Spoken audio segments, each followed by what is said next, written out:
ఓం శ్రీ మహాగణాధిపతయే నమ. సరస్వత్యై నమ. శ్రీ గురుభ్యో నమ. హరి ఓం. పవిత్రమైనటువంటి భారత భూమి, పుణ్యభూమి, ధన్యభూమి, జన్మభూమి, కర్మభూమి, వేదభూమి. మాతృభూమి, పితృభూమి, ధర్మభూమిరా, భరతభూమి, వేదభూమి, పుణ్యభూమిరా. ఈ పదాల యొక్క అర్థాలు తెలుసుకోవాలి అంటే ఆయా ప్రదేశాలు, భారతదేశాన్ని మనం ఒక్కసారి ఈ దేశంలో ఉన్నటువంటి పుణ్యక్షేత్రాలను, వైభవాన్ని కన్నులార సందర్శించాలి. వినటం ఒక పద్ధతి, కన్నులార చూడటం ఒక పద్ధతి. ఇలాంటి చూపించేటువంటి అద్భుతమైనటువంటి ఆనందాన్ని కలిగించే మహోన్నతమైనటువంటి వారు ఆర్వి టూర్స్ అండ్ ట్రావెల్స్ వారు.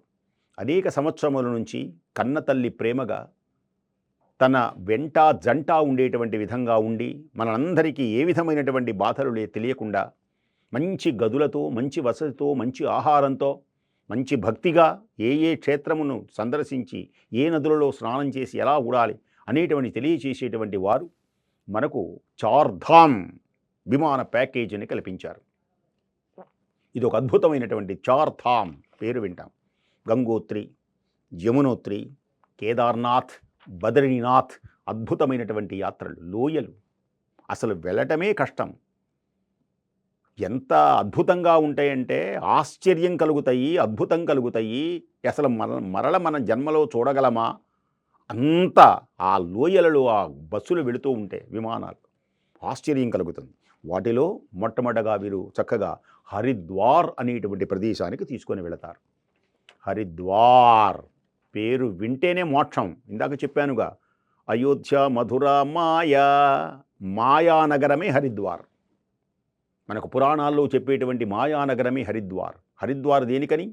భగీరథుడు ఒకానొక సమయమున తన పితృదేవతలను తరింపజేయడానికి ఈశ్వరుని గురించి తపస్సు చేస్తే ఈశ్వరుడు ప్రత్యక్షమై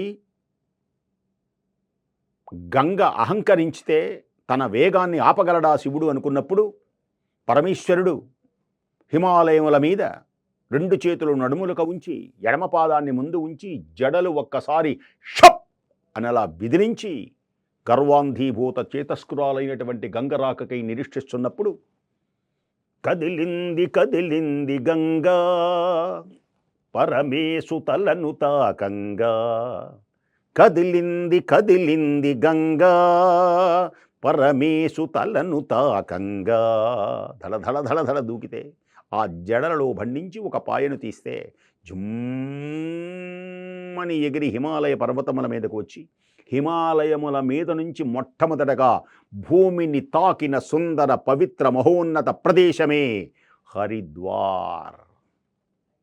అక్కడ గంగ ఉరుగులు పరుగుల మీద ఉంటుంది. యుగయుగాల నుంచి వేళ కూడా ఎన్ని యుగాలైందో ఇది ఆ గంగ భూమి మీదకి వచ్చి మానవులందరినీ తరింపచేయడానికి అలా వచ్చి బిందు అనేటువంటి సరస్సులో ప్రవేశించి తూర్పుగా 3, పడమటగా 3 పాయలు, ఒకటి భగీరథుని వెంట వెళ్ళి పాతాళలోకానికి వెళ్ళి అలాంటి పుణ్య దివ్య మహోన్నతమైనటువంటి ఆ గంగా మనకు దర్శనమిచ్చే హరిద్వార్. ఇక్కడ కూడా కాశీలాగానే గంగా హారతి ఉంటుంది. జయ జయ జయ గంగే. లక్షలాది మంది భక్తులు ఆ గంగలో స్నానం చేస్తూ ఆ గంగను ప్రార్థిస్తూ ఏకకంఠంతో చూస్తున్నటువంటి సుందర దృశ్యాన్ని మనం చూస్తే పరమేశ్వర అనుగ్రహం కాక ఏమున్నది మనకు? పరమేశ్వరుడు స్వయంగా వచ్చిన ప్రదేశం అది. అలాగే ఋషికేశ్, ఋషులు తపస్సు చేశారు. రామ్ఛాలా, అలాగే లక్ష్మణఛాలా, ఆ వంతెనలు మనకు దర్శనమిస్తాయి ఆనంద సంతోషాలతో. అలాగే యమునోత్రి, యమున పుట్టినటువంటి ప్రదేశం. అది కూడా గుర్రాలతో వెళ్ళాలి, చిన్న చిన్న మెట్లతో జాగ్రత్తగా వెళ్ళాలి. యమునోత్రి, యమునంటే ఎవరు? యమధర్మరాజు చెల్లెలు.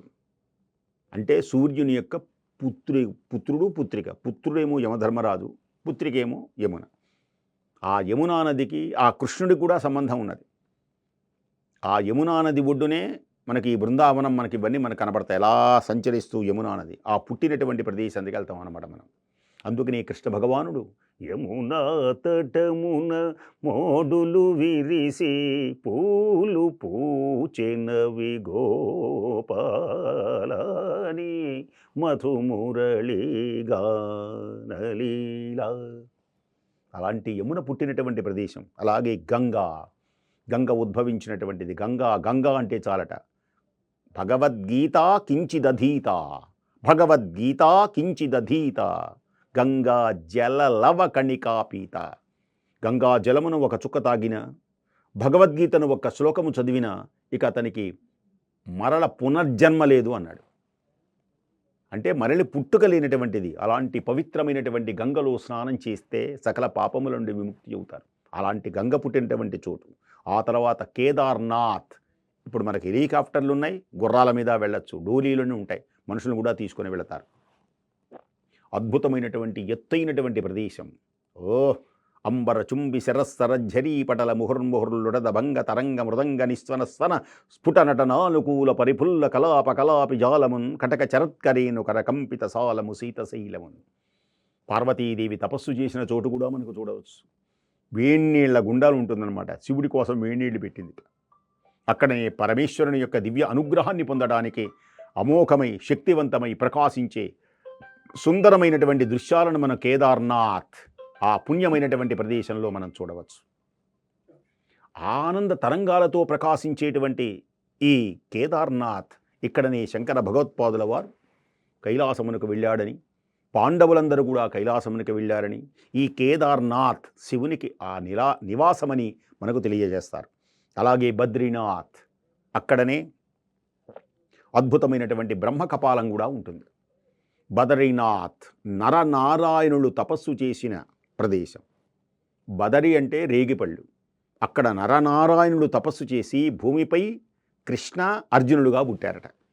అందుకనే నరనారాయణ జననము ధరణికి ముదమాయే, నరనారాయణ జననము ధరణికి ముదమాయే, సురలు చింది సుధలు చింది సురలు మురిసి సుధలు చింది విరివానలు కురిసే.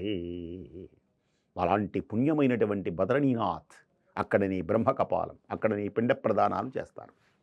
బ్రహ్మదేవుడు అసత్యం పలికినప్పుడు ఆయన తల అలా నరికితే కాలభైరవుడు, ఆ కపాలం శివునికి అతికినప్పుడు ఆ కపాలం పడినటువంటి అద్భుతమైనటువంటిది పిండ ప్రదానాలు తర్పణాలు గనక ఇస్తే పితృదేవతలు తరిస్తారు.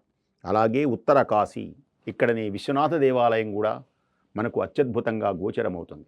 అలాంటి పుణ్య దివ్య మహోన్నతమైనటువంటి విశేషములు మనం సందర్శించాలి అంటే ఆర్వి ట్రావెల్స్ ద్వారా సందర్శించవచ్చు. మీకు ఏదైనా అనుమానం గనక కలిగినా, తెలుసుకోవాలి అనుకున్నా, ఆ టూర్ గురించినటువంటి విశేషాలు ఇక్కడ మీకు కింద ఆ ఫోన్ నెంబర్లు ఇచ్చారు.